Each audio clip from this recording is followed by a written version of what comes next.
प्रिय छात्रों, the direct classes में आपका स्वागत है। आज हम लोग प्रश्नावली 1.2 का प्रश्न नंबर 3 हल करेंगे। अगर आप इस चैनल पर नए हैं तो इस चैनल को सब्सक्राइब करें और वीडियो को लाइक भी करें और शेयर भी करें। आइए प्रश्न नंबर 3 हल करते हैं। प्रश्न नंबर 3 पढ़ लेते हैं, क्या कह रहा है। अभाज्य गुणनखंड विधि द्वारा निम्नलिखित पूर्णांकों के HCF और LCM ज्ञात कीजिए। अभाज्य गुणनखंड मतलब प्राइम फैक्टराइजेशन, इसके पहले वाली वीडियो में हम लोग देख चुके हैं किस तरह से संख्याएं दी गई रहती थी और उनका हम लोग अभाज्य गुणनखंड कर रहे थे। तो यहाँ पर उसी मेथड के आधार पर हमें HCF और LCM जो है ज्ञात करना है। 3 संख्याएं दी हैं तो इन 3 संख्याओं का HCF भी ज्ञात करेंगे और LCM भी ज्ञात करेंगे। ठीक है, तो आइए एक एक करके हल करते हैं। पहला जो प्रश्न है इसमें 3 संख्याएं दी गई हैं। पहला जो है 12 है, तो 12 का जो अभाज्य गुणनखंड क्या होगा, 2 गुणे 2 गुणे 3। ठीक है, और 15 का अभाज्य गुणनखंड क्या होगा, 3 गुणे 5, ये अभाज्य गुणनखंड हो गया। फिर 21 है तो 21 का अभाज्य गुणनखंड क्या होगा, 3 गुणे 7। ठीक है ना। तो ये जो अभाज्य गुणनखंड होता है तो आप लोग इसको इस तरह से भी निकाल सकते हैं। 12 है तो 2 छके 12, फिर 2 तिया में 6, फिर 3 एका 9 3, तो 2 2 और 3 जो है इसका अभाज्य गुणनखंड आया। ठीक है, उसी तरह से 15 है तो 15 किससे कटेगा, 3 से, 3 बचे 15, 5 एका 9 5। ठीक है ना। फिर 21 भी है तो 21 से किससे कटेगा, 3 से, 3 7 21 और 7 एका 9 7। तो 21 का अभाज्य गुणनखंड 3 और 7 है, 15 का अभाज्य गुणनखंड 3 और 5 है, और 12 का अभाज्य गुणनखंड 2 2 और 3 है। ठीक है, तो ये जो है उसके सामने हम लोग लिख लेते हैं। ठीक, अब इन संख्याओं में हम देखते हैं कि कॉमन क्या है। तीनों में जो कॉमन होगा वही HCF होगा। 2 यहाँ 2 बार है, बाकी 2 जो है किसी में कॉमन नहीं है, तो 2 जो है सब में कॉमन नहीं है। ठीक है ना, तो 2 छोड़ देते हैं। 5 को देखिए, 5 जो है केवल एक ही अंक में, बाकी किसी में नहीं है, तो 5 को भी छोड़ देंगे। 7 यहाँ है और बाकी कहीं 7 नहीं है, इसलिए जो है 7 को भी छोड़ देंगे। अब हम संख्या 3 को देख रहे हैं, है ना। 3 देखिए यहाँ पर भी है 3, 3 यहाँ पर भी है और 3 यहाँ पर भी है। ठीक है ना। तो 3 जो है तीनों संख्याओं में क्या है, कॉमन है ना। एक बार इसमें है, एक बार इसमें और एक बार इसमें है, तो तीनों संख्याओं में 3 कॉमन है, इसलिए HCF क्या हो जाएगा, 3 हो जाएगा। ठीक है, अब साथ ही साथ हम LCM भी निकाल लेते हैं। LCM तो LCM में होता क्या है कि जो संख्याएं दी गई रहती हैं उनका जो अभाज्य गुणनखंड ज्ञात किए हैं तो उनमें संख्याओं का जो अधिकतम घात होता है वो लिया जाता है। जैसे 2 यहाँ 2 बार है, बाकी कहीं 2 नहीं है, इसलिए 2 को हम 2 बार लिख लेंगे। 3 जो है एक बार है, इसमें भी एक बार, इसमें भी एक बार, तो 3 को भी लिख लेते हैं क्योंकि हाईएस्ट पावर वाला जो अंक है वही है ना, 3। फिर जो है 5 ले लेते हैं क्योंकि 5 एक ही अंक में है तो हाईएस्ट पावर का अंक यही होगा। फिर 7 भी हाईएस्ट पावर का अंक यही होगा। इस तरह से हम लिख लेते हैं। ठीक है, अब क्या करेंगे कि इसका हम गुणा कर देते हैं। तो किस तरह से गुणा करेंगे, 2 दूना में 4, 4 3 12, अब 12 पचे कितना होगा, 60। 2 दूना में 4, 4 तिया में 12, 12 पचे 60, और 60 सते कितना होता है, तो 7 छके 42, मतलब 420। तो ये जो है आपका LCM भी निकल गया और HCF भी निकल गया। तो HCF निकालने के लिए हम क्या करेंगे, तीनों संख्याओं में जो कॉमन होगा वही HCF होगा, और LCM में है ना जो कॉमन है वो भी लेना है, जो कॉमन नहीं है वो भी लेना है। 2 जो है यहाँ 2 बार है, बाकी कहीं 2 नहीं है तो 2 को 2 बार लिख लिया। 3 सब में एक एक बार है तो 3 को लिख लिया। 5 है एक ही अंक में है, उसको भी लिखेंगे। फिर 7 भी एक ही अंक में है, 7 को लिख लेंगे। सबको आपस में गुणा कर देंगे तो जो संख्या आएगी वही क्या हो जाएगी, एलसीएम हो जाएगी।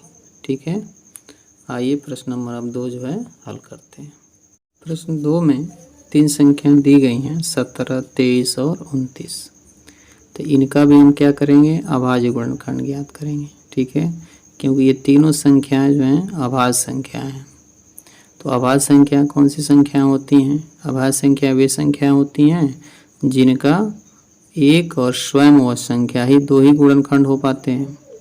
ठीक है, तो इसलिए हम 17 जो है अभाज्य संख्या है, तो 17 का गुणनखंड 2 गुणनखंड होगा, एक 1 होगा और एक स्वयं 17 होगा।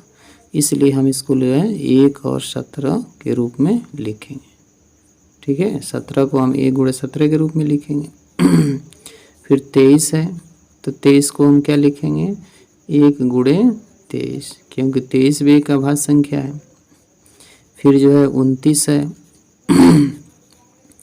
तो 29 का भी हम क्या करेंगे, 1 और गुणे 29। ये सभी अभाज्य संख्या है, इसलिए इसका 2 ही गुणनखंड हो पाएगा, एक 1 होगा और एक स्वयं यह संख्या होगी। तो 1 गुणे 17, फिर 23 है तो 1 गुणे 23, फिर 29 है तो 1 गुणे 29। ठीक है, अब जो है हम इसका क्या ज्ञात करेंगे, HCF ज्ञात करेंगे।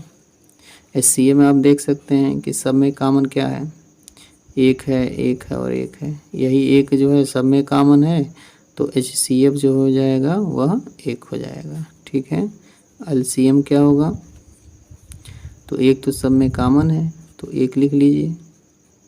फिर 17 है तो इसी में है, बाकी किसी में नहीं है तो ये भी लिखना है। फिर 23 लिख लेंगे, 23 हो गया। फिर जो है 29 लिख लेंगे।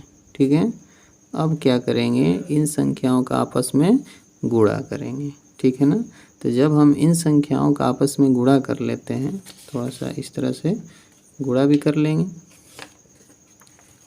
देखिए 17, 23 का पहले गुणा कर लीजिए, 3 7 21 कर 1 हासिल 2 होगा, 3 1 3 2 5 होगा, 2 7 14 कर 4 हासिल 1 और 2 1 2 1 3, 1 9 और 3 391। फिर इसमें 29 से गुणा करेंगे, 9 1 9 99 81 कर 1 हासिल 8 होगा और 9 3 27 27 और 8 कितना होगा, 35। ठीक है, फिर 2 से गुणा करिए, 2 1 2 2 9 18 कर 8, 2 3 में 6 1 7 9 आ गया, फिर 3 8 5 13 कर 3 और 7 3 10 10 1 11 है ना, तो 11,339 जो है इसका LCM हो जाएगा, 11,339 इसका क्या हो जाएगा, LCM हो जाएगा। ठीक है, तो आपने क्या देखा कि ये तीनों अभाज्य संख्याएं थीं, तो इनका जो गुणनखंड होगा 17 का 1 गुणे 17, 23 का 1 गुणे 23, 29 का 1 गुणे 29, तो सब में जो कॉमन है वही LCF होगा। और LCM में क्या करेंगे, 1 को भी लिखना है जो कॉमन है, फिर 17 को लिख देंगे, फिर 23 को लिख देंगे, फिर 29 को लिख देंगे।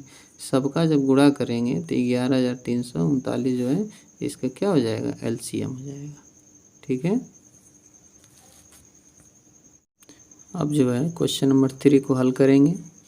8 9 और 25 का HCF और इसी का क्या ज्ञात करना है, LCM भी ज्ञात करना है। ठीक है, तो 8 का हम अभाज्य गुणनखंड लिख लेते हैं, 1 गुणे 2 गुणे 2 गुणे 2, सबका गुणा करके देखिए 8 आ जाएगा, तो 8 का ये अभाज्य गुणनखंड हुआ।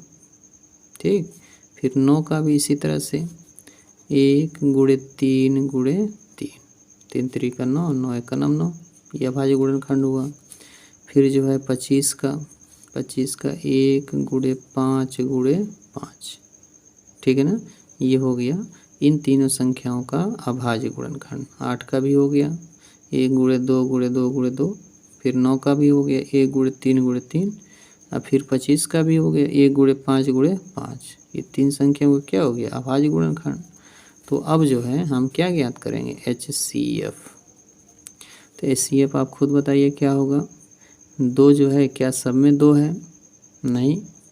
3 जो है क्या सब में 3 है, नहीं है। फिर 5 बताइए क्या सब में 5 है क्या, 5 भी नहीं है। ना तो 2 सब में है, ना तो 3 सब में है, ना तो 5 सब में है। तो इसमें से कुछ भी कॉमन नहीं है, ठीक है ना। अब देखिए एक इसमें है, एक इसमें है और एक इसमें है। तो एक जो है सब में कॉमन हो जा रहा है, तो HCF क्या हो जाएगा, 1 हो जाएगा, ठीक है। अब जो है LCM क्या होगा, है ना। LCM में अब देखिए एक तो है सब में कॉमन, तो 1 भी लिख लेंगे। 2 जो है यहाँ 3 बार है, तो अधिकतम घात वाला पद यही है, तो 2 को जो है 3 बार हम लिख लेंगे।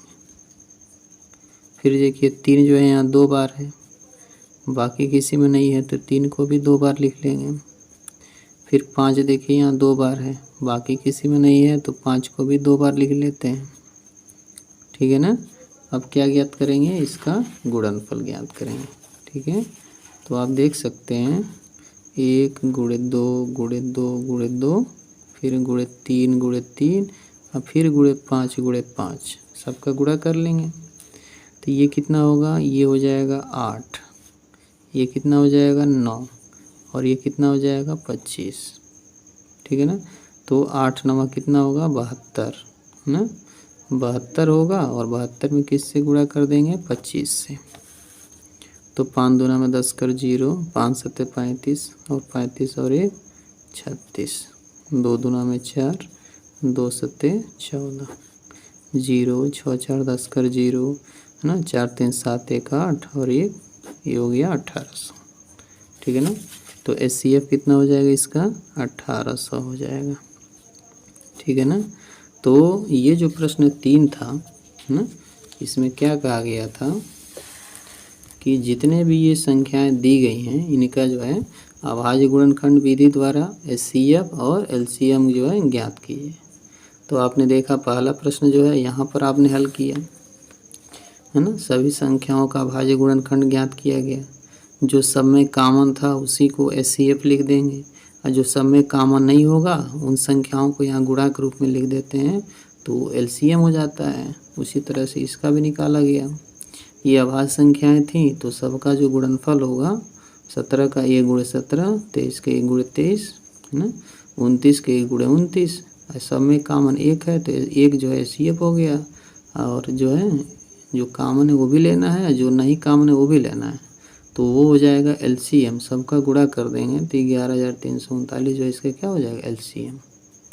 क्वेश्चन नंबर 3 में भी आपने देखा कि किस तरह से हम लोग इसका अभाज्य गुणनखंड किए, और फिर जो है सब में कॉमन 1 है, तो 1 जो है HCF हो गया। और 1 को छोड़कर बाकी आप देख सकते हैं 2 यहाँ 3 बार है, तो 3 बार लिखेंगे। 3 जो है यहाँ 2 बार है, तो 2 बार लिख देंगे। 5 जो है 2 बार है, तो 2 बार लिख देंगे। इन सब का जब गुणा कर देंगे तो यही क्या हो जाएगा, LCM हो जाएगा, ठीक है ना। अगर वीडियो अच्छी लगे तो इसे लाइक भी करें और शेयर भी करें, है ना, और मेरे इस चैनल को सब्सक्राइब भी करें।